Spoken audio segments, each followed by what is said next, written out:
Hi hello welcome to our channel. నేను మీ సరిత. ఈరోజు నాతో పాటు political analyst, senior most journalist DVS Kumar గారు ఉన్నారు. మాట్లాడదాం. నమస్తే సార్.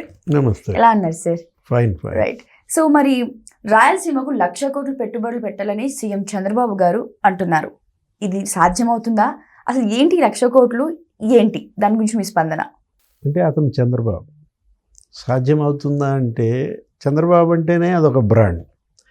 ఇప్పుడు సిబిఎన్ అనేది ఒక బ్రాండ్. ఆయన చూసే ఇవాళ ఉమ్మడి రాష్ట్ర సీఎంగా ఆయన 9 ఏళ్ళు ఉన్నప్పుడు కూడా మరి అటు మైక్రోసాఫ్ట్ వచ్చిందని, లేకపోతే గూగుల్ వచ్చిందని, అమెజాన్ వచ్చిందని, అప్పుడు హైదరాబాదులో మరి వచ్చిన పెట్టుబడులు ఇవాళ గ్రోత్ ఇంజన్. తెలంగాణకి హైదరాబాద్ గ్రోత్ ఇంజన్గా మారిందంటే తెలంగాణకు వచ్చేటువంటి 75% ఇన్కమ్ ఒక్క హైదరాబాద్ నుంచి వస్తుందంటే అప్పట్లో ఆయన విజన్, ఆయన డెవలప్ చేసినటువంటి ఇన్ఫ్రాస్ట్రక్చర్, ఆ ఇంటర్నేషనల్ ఎయిర్పోర్ట్ కానీ, ఔటర్ రింగ్ రోడ్డు కానీ, ఇవాళ ఆయన వేసిన బీజం మరి అక్కడ ఒక వటవృక్షంగా మారి కొన్ని లక్షల మంది వాళ్ళు అక్కడ ఉపాధి పొందుతున్నారంటే, ఇప్పుడు ఎక్కడ విభజిత ఆంధ్రప్రదేశ్ 5 ఏళ్ళు సీఎంగా కూడా అప్పట్లో 2014-19 మధ్య అటు కియా తీసుకొచ్చాడు. ఎక్కడికి అనంతపురంలో ఇవాళ కరువు సీమలో ఇవాళ కార్లు పరిగెత్తిచ్చాడంటూ దేశంలో అతిపెద్ద ఎఫ్డిఐ. తిరుపతిని అప్పట్లోనే ఆయన మొబైల్ మ్యానుఫ్యాక్చరింగ్ హబ్గా మార్చాడు. అంటే దేశంలో 10 మొబైల్ ఫోన్లు తయారైతే 5 మొబైల్ ఫోన్లు తిరుపతిలో తయారవుతాయి, ఆ ఏరియాలో తయారవుతాయి. ఆ ఫాక్స్కాన్, సెల్కాన్, డిక్సన్ అనేక మొబైల్ మ్యానుఫ్యాక్చరింగ్ కంపెనీలు అక్కడికి వచ్చినాయి. అంటే ఇప్పుడు శ్రీ సిటీ సెజ్ అదేంటి, దానిలో ఉన్నటువంటి ఆ కంపెనీలన్నిటిలో అసలు 70% చంద్రబాబు హయాంలో వచ్చిన కంపెనీలే. శ్రీ సిటీ సెజ్లో మరొక 250 కంపెనీలు ఉన్నాయంటే అందులో 70% ఆయన తెచ్చినాయి అన్నమాట. అంటే ఇప్పుడు మీరన్నది ఏది, రాయలసీమలో 1,00,000 కోట్ల పెట్టుబడులు అంటే ఇప్పుడు ఈ ఏడాదిలోనే మొత్తం ఆంధ్రప్రదేశ్లో 9.5 లక్షల కోట్ల పెట్టుబడులు ఎంఓయూస్ చేసుకున్నారు. ఏంటి మనకి ఇప్పుడు వచ్చిన తర్వాత, ఈ కూటమి వచ్చిన తర్వాత ఈ 1 ఇయర్లో 9.5 లక్షల కోట్ల పెట్టుబడులతో దగ్గర మరి 8 లక్షల మందికి ఉపాధి కల్పించేలాగా ఎంఓయూస్ చేసుకున్నారు. అంటే ఎంఓయూస్ అన్నీ గ్రౌండ్ కావు, వాటిల్లో 50% గ్రౌండ్ అయినా కానీ ఇవాళ ఏంటి 5 లక్షల కోట్ల పెట్టుబడులు, మరి 4 లక్షల ఉద్యోగాలు వచ్చినట్లే.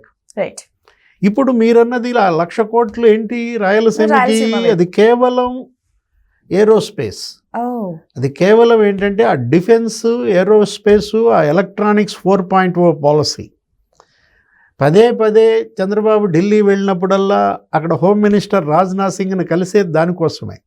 ఎందుకంటే ఇవాళ తెలంగాణలో డిఫెన్స్ ఎక్విప్మెంట్ తయారీ ఇండస్ట్రీస్ వచ్చాయి. ఇవాళ అసలు విమానాల పరికరాలు కూడా ఇక్కడ తయారవుతున్నాయి. ఏది మనం చూసాం, అటు బెల్ కావచ్చు, ఇటు హాల్ ఎక్కడది కర్ణాటకలో. ఇప్పుడు ఇష్యూ ఏంటంటే కర్ణాటక మంత్రి కూడా బేజారెత్తిపోయాడు. చంద్రబాబు మా హిందుస్థాన్ ఏరోనాటికల్ లిమిటెడ్ దాన్ని ఎత్తుకుపోవాలని చూస్తున్నాడు, రాజ్నాథ్ సింగ్ని కలిశాడు అంటే మొన్న మహానాడులో ఈయన క్లారిటీ ఇచ్చారు.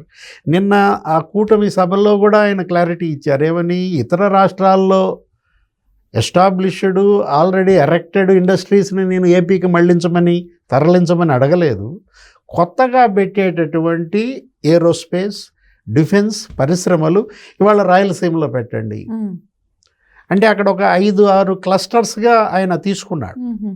అభివృద్ధి చేయాలి సార్. ప్రత్యేకంగా రాయలసీమ అని చంద్రబాబు గారు టార్గెట్ అంటే ఎంచుకోవడం గల కారణం ఏంటి? అంటే రాయలసీమ అనేది అటు తమిళనాడుకు దగ్గరగా ఉంటుంది, ఇటు కర్ణాటక దగ్గరగా ఉంటుంది, ఇటు తెలంగాణ హైదరాబాద్ దగ్గరగా ఉంటుంది. ఒక 3 ఇండస్ట్రియల్ క్యారిడార్స్కి రాయలసీమ అది మరి ఏంటి హాట్ పాయింట్లో ఉంటుంది. ఏది, అటు బెంగళూరు చెన్నై ఇండస్ట్రియల్ క్యారిడార్ రాయలసీమ మీదకి వెళ్తుంది. అట్లాగే విశాఖ చెన్నై ఇండస్ట్రియల్ క్యారిడార్ రాయలసీమ మీదకి వెళ్తుంది. ఇప్పుడు కొత్తగా హైదరాబాద్ బెంగళూరు ఇండస్ట్రియల్ క్యారిడార్ ఇది రాయలసీమ మీదుగా వెళ్తున్న నేపథ్యంలో అక్కడ కొప్పర్తి, తర్వాత ఓర్వకల్, ఈ రెండింటినీ ఇండస్ట్రియల్ నోడ్స్గా అభివృద్ధి చేస్తున్నారు.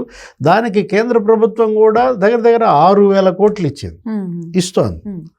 కొప్పర్తికి ఒక 2,500 కోట్లు, దీనికి ఒక 3,000 కోట్లు, దగ్గర 6,000 కోట్లు కొప్పర్తి డెవలప్మెంట్, అటు ఓర్వకల్ డెవలప్మెంట్ చేయాలన్న దీంట్లో ఆ నేపథ్యంలో అక్కడ ఒక క్రిస్ సిటీ కూడా వస్తుంది. అంటే కృష్ణపట్నం పోర్ట్ ఉంది, కృష్ణపట్నం సిటీని కూడా అక్కడ డెవలప్ చేస్తున్నారు.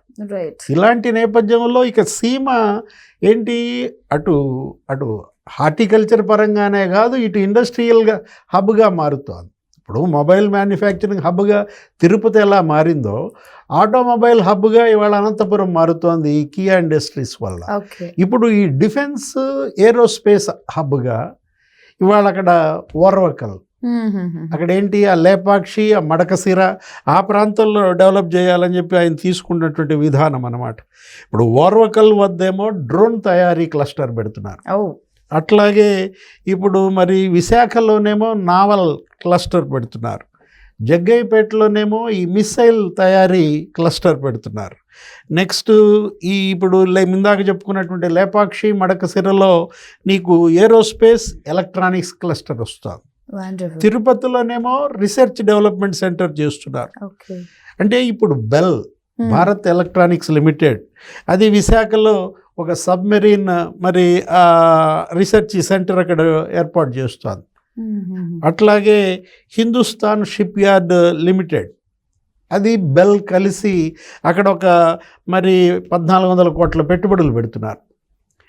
ఇదే కాదు, ఇంకా మనం తీసుకున్నట్లయితే కృష్ణా జిల్లాలో ఇప్పుడు ఈ జగ్గయ్యపేట దగ్గరలో ఒక బెల్ క్షిపణి పరీక్షా కేంద్రం పెడుతున్నారు, ఈ విఈఎం టెక్నాలజీ వీటి ద్వారా అన్నమాట.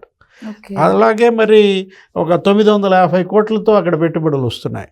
నెక్స్ట్ సత్యసాయి జిల్లాలో ఇప్పుడు ఈ అనంతపురం, ఉమ్మడి అనంతపురం దాంట్లో నీకు కళ్యాణి స్ట్రాటజిక్స్ వాళ్ళది వస్తుంది అనమాట. వాళ్ళు బెల్ ఈ రెండు సంయుక్తంగా అక్కడ డిఫెన్స్ ఎక్విప్మెంట్ తయారీ యూనిట్స్ పెడుతున్నారు. మందుగుండు తయారీ అక్కడ పెడుతున్న నేపథ్యం, ఇటు డిఫెన్స్ ఎనర్జెటిక్స్ తయారీ వస్తుందన్నమాట. మొత్తం 17,000 కోట్ల పెట్టుబడులు మరి అక్కడ వస్తున్నటువంటి నేపథ్యం. అంటే ఇవాళ రాయలసీమ నీకేంటిగా రత్నాల సీమగా చేస్తామన్నటువంటి వాళ్ళ యొక్క ఆ హామీ, అటు హార్టికల్చర్ అభివృద్ధి అవుతోంది. మనం తీసుకున్నట్లయితే అక్కడ చిత్తూరు జిల్లాలో మామిడి, లేకపోతే కడప, కర్నూలు, అక్కడ ఆ జిల్లాల్లో మనం ఈ చీనీ తోటలు, లేకపోతే దానిమ్మ తోటలు, హార్టికల్చర్ డెవలప్మెంట్తో పాటు ఇటు ఇండస్ట్రియల్ డెవలప్మెంట్. అంటే రాజ్నాథ్ సింగ్ ఇవాళ కేంద్రంలో ఉన్నటువంటి మోడీ ప్రభుత్వం మరి నీకు ఈ బలం పైన ఆధారపడి ఉన్న నేపథ్యంలో చంద్రబాబు ఏది అడిగితే వాళ్ళు దానికి సుముఖత మరి సానుకూలత వ్యక్తం చేస్తున్న నేపథ్యంలో ఇది ఒక గోల్డెన్ పీరియడ్గా చూడాలి. ఈ 5 ఏళ్ళు ఇవాళ అక్కడ కేంద్రంలో మోడీ 3.0, ఇక్కడ మరి ఏపీలో చంద్రబాబు 4.0, ఈ డబల్ ఇంజన్ సర్కార్. డబల్ ఇంజన్ సర్కార్ అంటే అసలు అది ఎంత బుల్లెట్ స్పీడ్తో ఏ విధంగా వెళుతుందనే దానికి ఏడాదిలో మోడీ మరి 3 సార్లు ఆంధ్రప్రదేశ్ రావడం, అమరావతిలో 1,00,000 కోట్లతో శంకుస్థాపనలు, విశాఖలో 2 లక్షల కోట్లతో శంకుస్థాపనలు, అటు అమరావతి ఇటు Polavaram completion, next Visakha steel plant దాన్ని మరి అక్కడ ఇవాళ బ్రహ్మాండంగా పనులు చేపిస్తున్నారు. 98% అక్కడ మరి అటు ఫర్నెస్ 1, ఫర్నెస్ 2 వర్క్ చేయటమే కాదు, నీకు 3rd ఫర్నెస్ కూడా అక్కడ ఓపెన్ అయిన పరిస్థితి అన్నమాట. అక్కడే ఆర్సెలర్ మిట్టల్ స్టీల్ కంపెనీ కూడా వస్తున్న దీంట్లో పెట్టుబడుల గమ్యస్థానంగా ఆంధ్రప్రదేశ్. ఇవాళ ఏంటి, ఇన్వెస్ట్మెంట్స్ డెస్టినేషన్గా, ఒక అవకాశాల స్వర్గధామంగా, హెవెన్ ఆఫ్ ఆపర్చునిటీస్గా ఇవాళ ఆంధ్రప్రదేశ్. ప్రజలు కోరుకునేది అదే. ఇవాళ ఏంటంటే చేతి నిండా పని కావాలి, చదువుకున్నటువంటి పిల్లలకి ఉపాధి కావాలి. వలసలు వేరే రాష్ట్రాలకు వెళ్ళి అటు బెంగళూరు పోయి పని చేసుకోవాలనో ఇటు హైదరాబాద్ పోయి పని చేసుకునే పరిస్థితిని ఇవాళ చంద్రబాబు మరి మారుస్తున్న నేపథ్యంలో స్థానికంగానే మీరు చదువుకుని మీరు ఇక్కడే పని చేసుకునేలాగా అక్కడ యువతను ఆయన మరి మళ్ళిస్తున్న తీరు, ఇది ఇవాళ చర్చనీయాంశం.